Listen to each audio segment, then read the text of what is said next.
Hello and welcome. Well, we've heard it time and time again about the importance of strengthening our pelvic floor muscles, but it's not until you have a sudden or unexpected loss of bladder control when you cough, laugh, jump, or sneeze that you experience firsthand the importance of strengthening your pelvic floor muscles. To ensure that we don't have to make any lifestyle changes or sacrifices to accommodate for embarrassing leakages, we really can't afford to leave this issue untreated. So, to help talk to us about pelvic floor and its importance during and after childbirth, we welcome our special guest, Linda Fuller, Clinical Director at Davlin Health.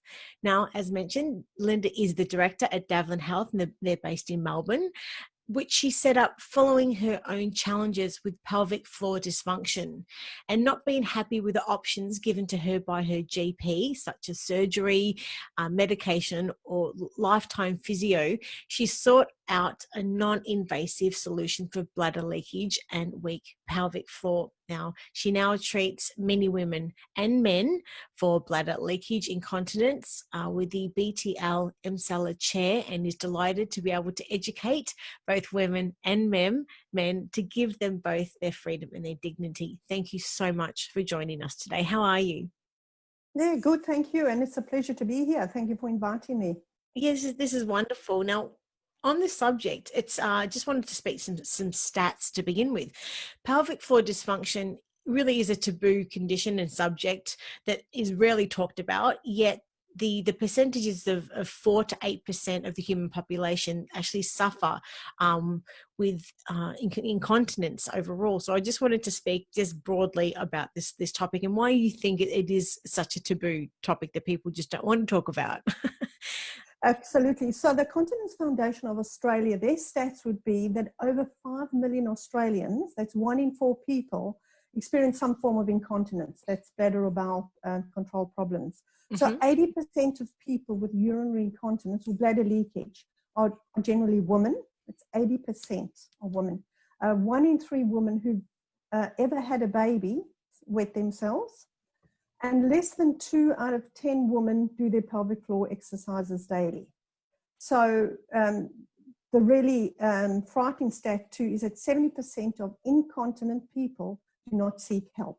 So the majority of people would say it is normal, but the truth is it is very common, it is not normal. And people should look to address this. Okay. Well, there's lots to talk about on this topic, but before we sort of get stuck into all of the details, wanted to acknowledge we published your article, and the title is The Pelvic Floor and Its Importance to Our Body During and After Childbirth, which of course this article is now featured in our newborn guide that we had published yesterday as well.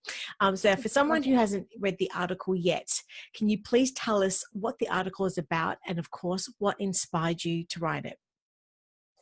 Right. So, Rachel, when a mother has just given birth, she leaves the hospital and she has this beautiful baby, and it's all about the baby.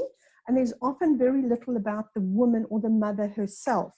And as you know, her body goes through so many different changes and challenges that it is very hard to get your head around what happens to your body.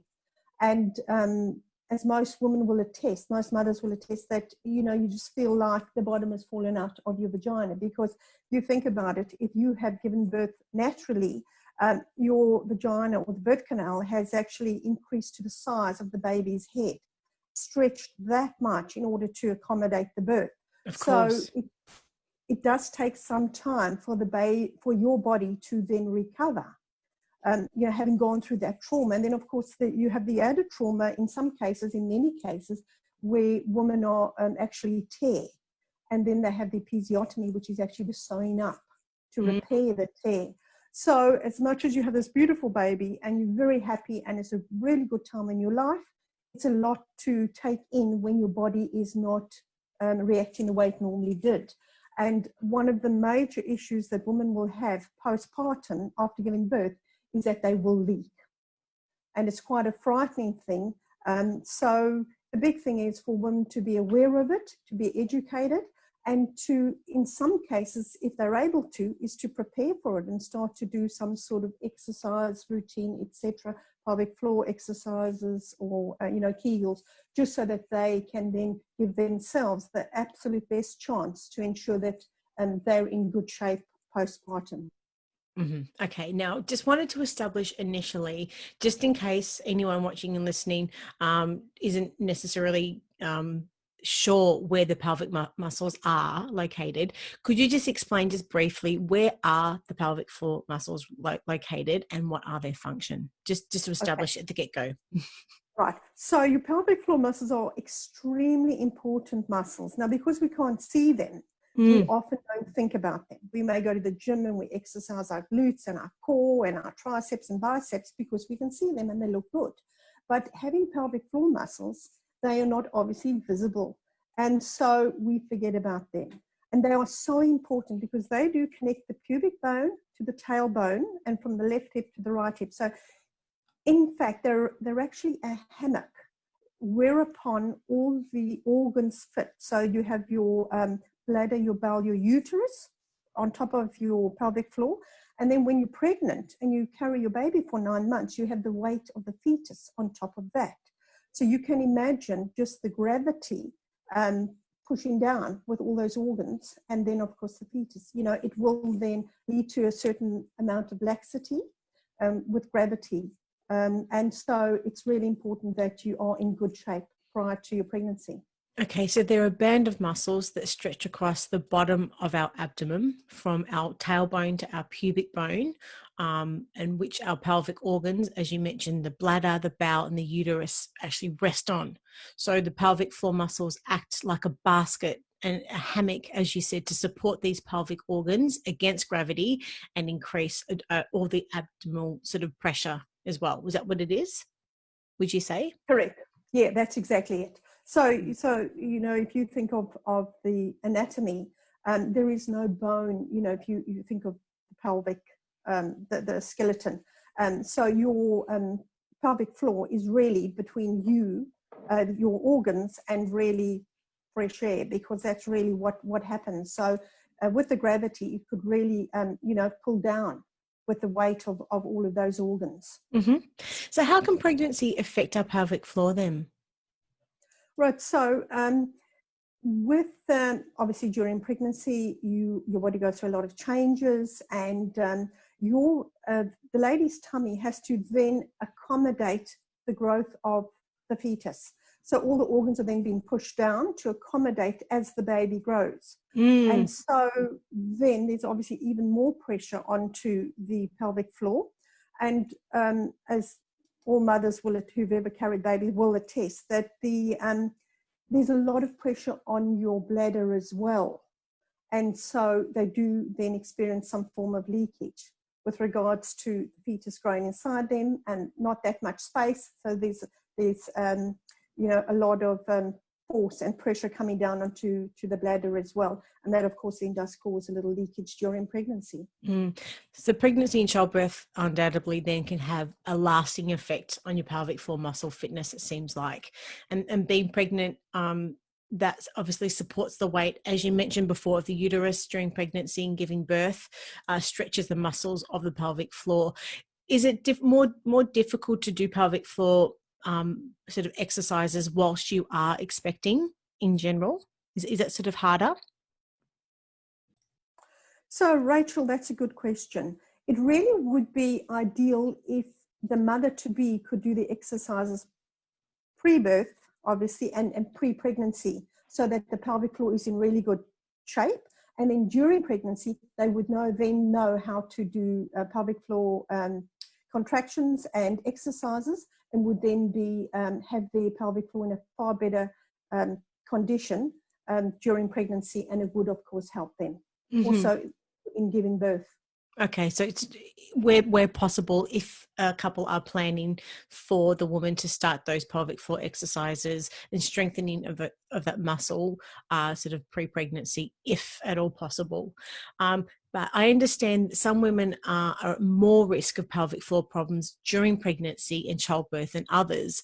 And these include women who have had multiple births, large babies over 4 kilos, long labor, where they've used also sort of birth instruments using forceps, those types of things, and also second stage of labor, so where it's been over 1 hour, and those types of things as well. Also where a woman has had stitches or a tear or tearing as well. So I just wanted to know your thoughts on that. Yeah, so Rachel, all those things you've mentioned are things which would exacerbate, pelvic floor dysfunction and leakage thereafter. So a lot of people say to me, how can I prevent leakage once I'm postpartum? And it's very difficult to tell because it all depends on your genes. What did your mother go through? How did, what happened to her? The other thing too is the weight, the size of your baby, how long you're in labor, how long you push, etc., whether you tear or not. So very difficult to tell straight up how you're going to react and what condition your pelvic floor will be in postpartum. So the good thing about this is that you can be proactive and you can do exercises to get your pelvic floor into good shape prior to giving birth. Mm-hmm. So with that, I mean, how often should a woman, if she's expecting, be sort of exercising her pelvic floor during pregnancy then? So, Rachel, it will also depend on how far she is into her pregnancy and what condition her pelvic floor was in prior to falling pregnant. And if she is familiar with pelvic floor exercises, or Kegels, as we also call them, and she knows how to do them, it all just depends on that. So really the thing is to be educated, and prior to birth, try and make sure that you have some understanding of your pelvic floor, and that you've given yourself absolutely the best opportunity to make sure that your pelvic floor is in good situation post-birth. Mm-hmm. So, I mean, does a woman escape pelvic floor issues if she has a caesarean birth? What are your thoughts? That's a very good question, because when we treat our patients in the clinic, we always ask them whether they had a natural birth or a C-section, and most of the women say to me, I have had a C-section, I should not be leaking. And yet, as we've discussed earlier, a C-section does not preclude you from any bladder leakage.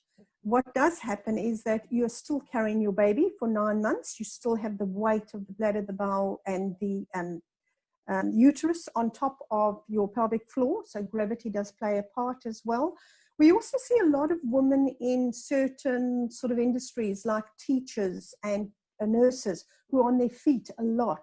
We also find carers and caregivers who are working with patients and are doing physical work. We find that they generally do show quite a lot of leakage as well, post-birth too, because of the physical nature of the kind of work that they have, and also being on their feet a lot too does make them just more vulnerable for that sort of thing. So yes, a C-section does not give you carte blanche. It will not, you would still probably experience some sort of leakage as well. Now, in the article, you also share some great stats, and I'd love to just talk through some of them now as well. The first one you mentioned is up to 75% of women suffer from urinary incontinence during pregnancy. 75%, that's a huge number. It's very, very common then, obviously. Absolutely, very, very common. And as we spoke about earlier, so the baby is growing inside you and there's not much room for the other organs. And of course, the weight is on the bladder. And of course, there is the chance that you will leak. And also, the thing too, when you're pregnant is you don't have quite as much control. You have more weight. So, you're tired, your muscles could be a little bit more tired. So there are many reasons why women would leak during pregnancy, and it is extremely common. In fact, I would say very, very few women go through their 9 months of pregnancy without leaking at some stage. Interesting. 75% is a really high stat. That's incredible. Now, the next stat you have in the article is that 45% of mothers still have urinary incontinence 7 years postnatally. So this is something that just doesn't just, start and stop around sort of just that pregnancy sort of period and the newborn period, etc. This sort of can go on for up to 7 years, if not longer. That's incredible. And that's 45% of mothers. Once again, they're really, really high stats, don't you think? Yes, very, very high. But the whole thing about bladder leakage or urinary incontinence, as it's technically called, is that it is extremely common, but it is not normal. Mm-hmm. And so it really needs to be addressed. But I think possibly during just post birth, a lot of women their bodies are going through so much, and their body's trying to recover. The pelvic floor muscles are trying to get back into shape. And so women always experience that leakage. But then thereafter, there comes a time when some of the pelvic floors are able to recover, and you'll find that women are fine. But a lot of people, as we said, 45% of mothers still have leakage 7 years after giving birth, which, left unaddressed, will cause them problems later on. And I mean, they should possibly just look at their mothers and their grandmothers and have a discussion with them, given that weak pelvic floor is generally genetic. And so if their mother suffers from incontinence, or their grandmother is wearing pads, to all day, they need to really consider this fact and think about how they can look after their body so that they are not like their grandmothers when they get to 60, 70 years old. Mm-hmm. And the other stat I wanted to mention also that you highlight in the article, that 75% of women, again, who reported urinary incontinence 3 months after birth were still incontinent 12 years later. So this is something that, this is a muscle that we can strengthen. This is something that can be fixed. So there really should be no other reason that we should still be suffering with something like this 12 years after the birth of a baby, don't you think? Well, absolutely, because Rachel, it's debilitating. I see so many women in my clinic who plan their day around toilet locations or plan their shopping around toilet facilities. I've had a lady in the clinic too who had grandchildren in Geelong, which is about maybe an hour's drive from Melbourne, and she would not go and visit the grandchildren because she couldn't find a toilet stop on the way that she felt was up to her standards. So she would not travel because she couldn't stop to, go to the toilet. And we see so many women who have very, very similar tales to tell. Some women won't go for a haircut because they cannot sit still in a chair for 2 hours, under the lights or whatever it is.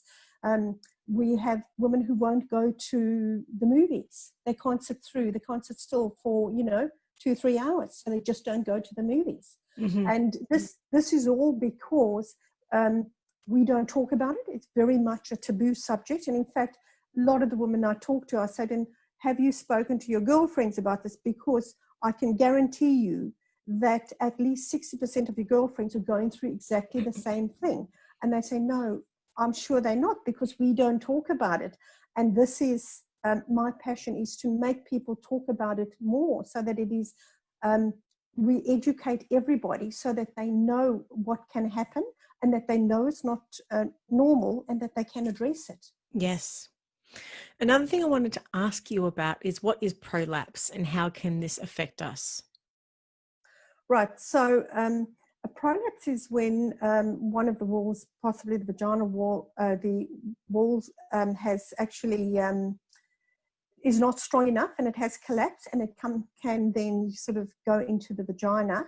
And you get different grades of prolapse. So you get sort of grade 1 up to about a grade 3 or grade 4. So depending on the severity, there can be a situation where there is protrudence out of the vaginal opening. And it can be a very, very difficult situation for women to really just deal with on a day-to-day basis. If you can just, imagine that. So we really want a woman to try and prevent prolapse, and that way, by strengthening their pelvic floor, there's a good chance that they will prevent prolapse, because prolapse can happen to any woman at any time, whether it's through excessive exercise, whether it's through carrying twins or, multiple births. It's really, and it really is very, very debilitating for women to have a prolapse. And a lot of people who play sport, golfers, they're on their feet a lot, and it really is something which happens probably more often than we think, because we just don't talk about it. But I really just encourage women to do your research and educate yourself and make sure that you are doing everything you can to prevent a prolapse. And again, that is often genetic, and it's good to have a chat to your mother and your grandmother and find out if they ever had a prolapse, and try and be proactive to make sure that you don't land up in the same condition. Mm-hmm. Now, how would somebody know if their pelvic floor is weak? What are some of the signs? So generally, you would be able to tell that you have a weak pelvic floor because you would be leaking. So it's all about incontinence, which we spoke about, or bladder leaks, and you get different types of incontinence. So you get stress incontinence, which is really if you cough, you sneeze, or you laugh, or you're exercising and you leak a little bit. And there are very few women who can actually, postpartum, have a good cough or a sneeze without having to cross their legs for fear of leakage. So that's stress incontinence. And of course, the big test too for stress incontinence is jumping on the trampoline with your kids, because no woman likes to jump on a trampoline, because that's really one of the big tests you're most likely will leak. And then, of course, you get urge incontinence, which is when you feel like you have to go to the toilet and you have to go now. So there's no time to spare. You have to rush to the toilet and you have to get there as quickly as possible. And 9 times out of 10, you leak before you get there.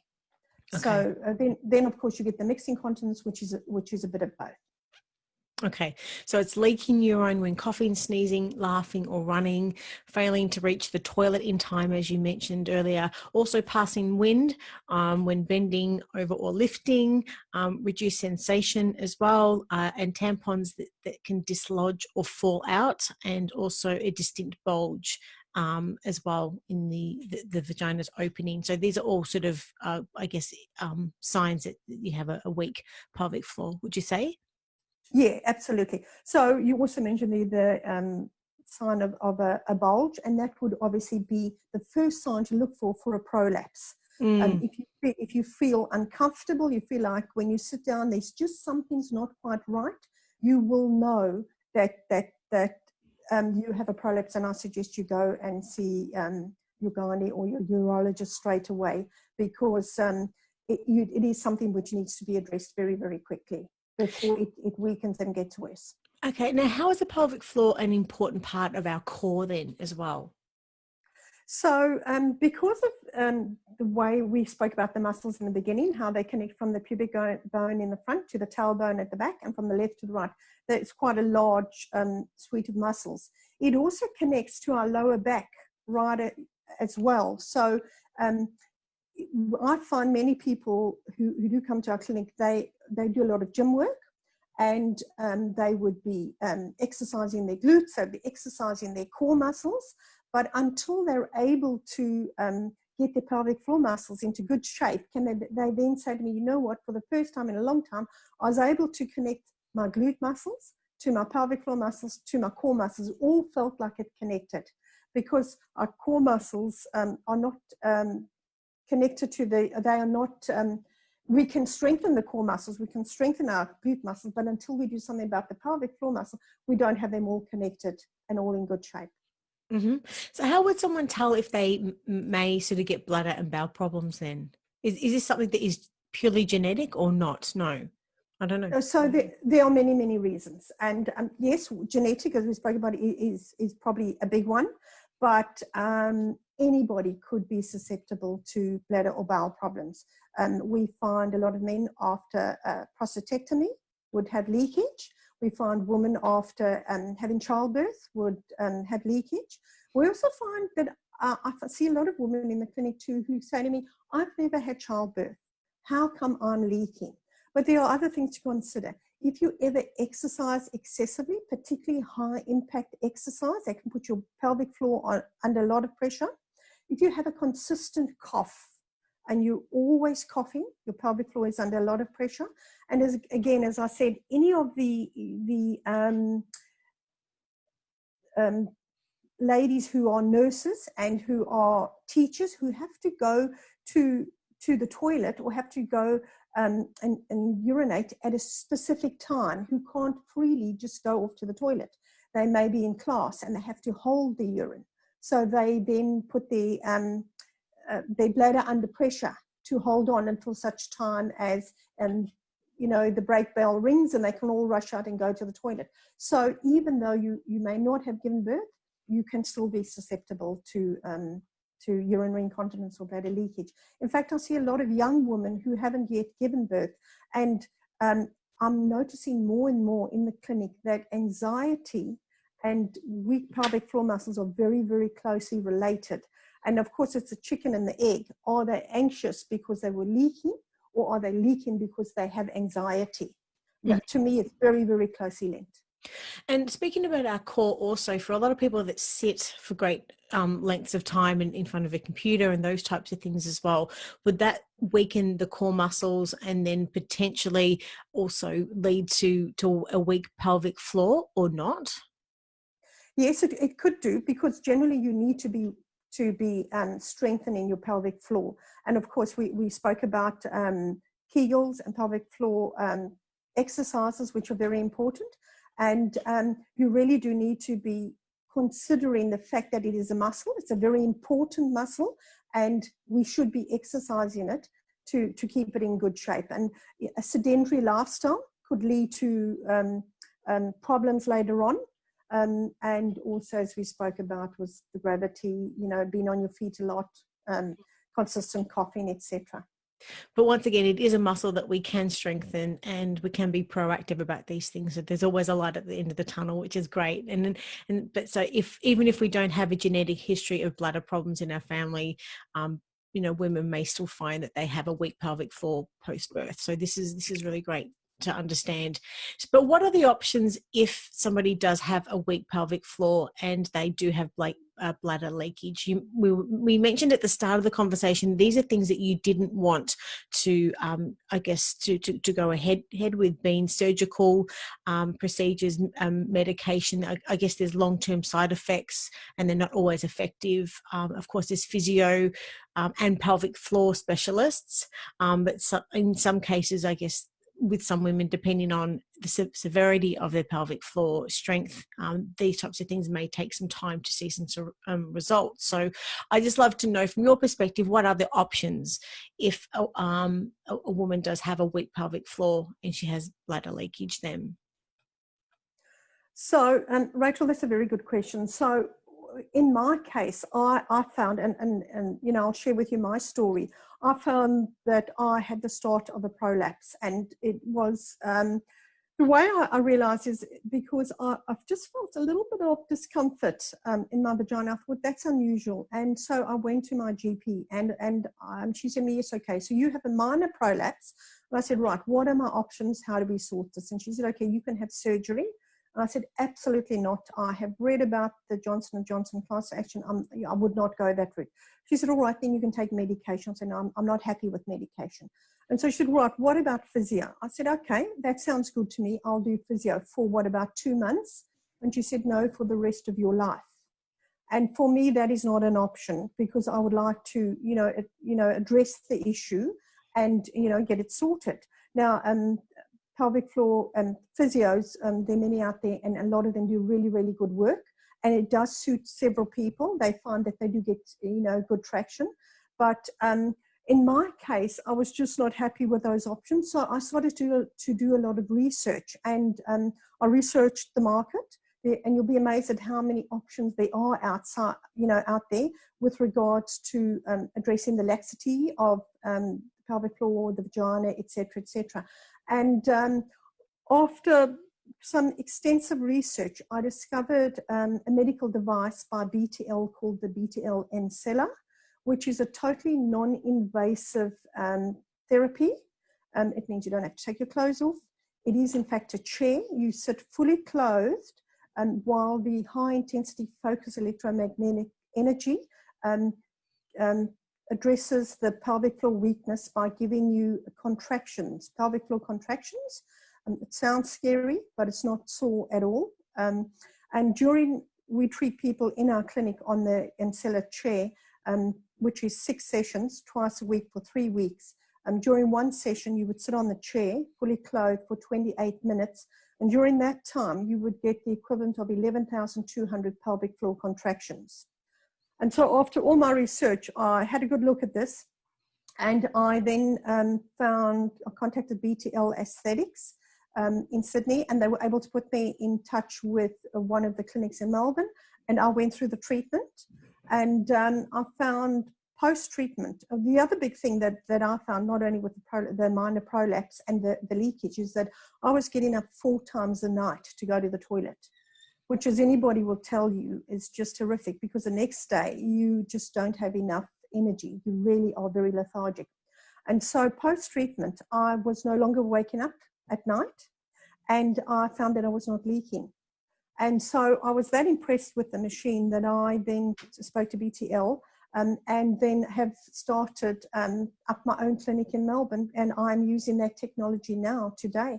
And we treat so many women and men too, because not only do we treat urinary incontinence, we also treat erectile dysfunction on that same machine. And so we are really achieving great results. And it's my passion to help women and to educate them, because so many women feel like I did when I left my GP's office, thinking, I feel helpless. I don't really know what to do. And how do I solve this problem? And when people come to me, they say, I never knew there were alternatives to surgery, medication, and physio. And I'm so glad that I've been able to come through, through your clinic and have treatment and address my issues. So can a mother who is expecting and is pregnant go through the treatment as well? Is that something that, or does she have to be post-birth to be able to undergo the treatment? So we do not treat anybody who is pregnant. Mm-hmm. We certainly don't treat anybody who's pregnant. What we do suggest is that if somebody's thinking of getting pregnant and they know that they're not pregnant, they could get their pelvic floor into good shape by coming through the clinic to have the treatment. In fact, we do have some IVF doctors who use the Ancilla chair to treat women before they go through the IVF process, just to ensure that their pelvic floor is in good shape and in good health before IVF treatment. But back to your question, sorry. So we do not treat any pregnant woman, and we would only treat them 6 to 8 weeks postpartum. Once they've had a time to recover, we would then recommend they come thereafter. All right, so it's sort of pre and post birth then as well, so just to strength. Okay, wonderful. Yes. So typically the chair sort of strengthens the pelvic floor via sort of just, is it electrodes, did you say, that go through? No, so it is electromagnetic energy. Electromagnetic, yes. That's right. So it's highly focused electromagnetic energy, and as you sit there, it focuses on your pelvic floor. You can actually feel the contractions. It's not sore. It's unusual, because not many women or not many people have that amount of sensation or activity in that area. So once you get used to it, it's very comfortable. But we always, in our clinic, we actually offer free trials, because once people come into the clinic and they then see the technology and they feel it for themselves, they say, absolutely, I can see that this is going to be effective for me. So is it painless? Is it treatment painless overall? As I say, I've been through the treatment, and you do not feel any, there's no pain and there's no soreness at all. You do feel a sensation, but it's not uncomfortable. It's just different. This is a very different sensation, but at no stage do you feel any pain. Now, I understand the treatment is backed by several peer-reviewed published studies as well, and clinical trials. It's also won a series of technology awards as well. Is there anything you can tell us about these? So I really suggest that if any of your readers or listeners are interested, that they go to the BTL Aesthetics website, because there's a lot of good information on there. And if anybody from a medical background would like the clinical trials that are available from BTL. Generally, it's good to go onto their website, have a good look. If they're looking for a clinic in their area, obviously I'm in Melbourne, but all around Australia, there are clinics that have the Emcella chair available. And, I suggest they go onto the BTL website and find a clinic close to them and just do their research and see if it's something that's suitable for them, because we are, as I said, we are changing ladies' lives. We are giving them back their freedom and their dignity. And, on our website, we have so many testimonials, but it's just so nice when people say to you, I went from 4 pad changes a day to no pads. Or we recently had an 81-year-old woman who was waking up every hour on the hour, and she now wakes up once a night. Wow, incredible. We've also had an elderly gentleman who was 81 years old who was waking up many, many times a night, and we got him down to one nighttime wake up or visit to the toilet. And his wife was so happy because she said that she was waking up with her husband because she'd have to help him. Better quality of life overall. Absolutely. So the innovative technology sounds like it's a great treatment for weakened pelvic floor. And as you said, it's as the result of childbirth or aging. So overall, but it's something that, as you said, irrespective of what state or territory you're in, you can actually find services and clinics around Australia as well. So yeah, absolutely. And the other thing too, Rachel, is we focus on postpartum moms, but you'll find women, more than going through menopause. There's a whole change in the pelvic floor structure too. It gets very dry, the mucosa gets very dry, and it's also very good for women, going through peri and post-menopausal symptoms too. As well. Well, look, this has been a really informative chat today about pelvic floor, and once again, the importance of looking after and strengthening a pelvic floor during and after childbirth. If you had any key messages for anyone watching and listening, what would they be? So I think really, from my point of view, it is educate yourself. Get out there, get onto the internet and find out what your options are. Don't just believe that it is normal to leak, because as much as it's common, it's not normal. Try and address the issue as early as possible. Don't wait till it's too late, till you're 60 or 70 and then you're wearing pads long term. Try and address it when you're a little bit younger, and have a chat to your girlfriends, because as much as you think you're in it alone, I can guarantee you that at least 1 out of 4 or 5 of your girlfriends is going through exactly the same thing. And don't be afraid to do your research and find out what your options are. Don't settle for a life of pads and a life of leakage, because we need to really address the issue. We need to talk about it. It's a very taboo subject. Women don't talk about it, yet it is so common, but it's not normal. So let's help our girlfriends. Let's help our mothers. Let's just educate them to other options other than a life of pads and a life of leakage.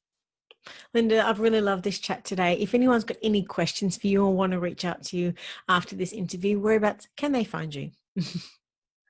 Right, so you just say I'm in Melbourne, and I'd be very happy to take any queries on my email, which is Linda, Linda, at davlinhealth.com.au, or you could reach me through my website, which is www.davlinhealth.com.au, or phone me on 0498 111 996, and I'll be very happy to help you and point you in the right direction, even if you're not in Melbourne or Victoria.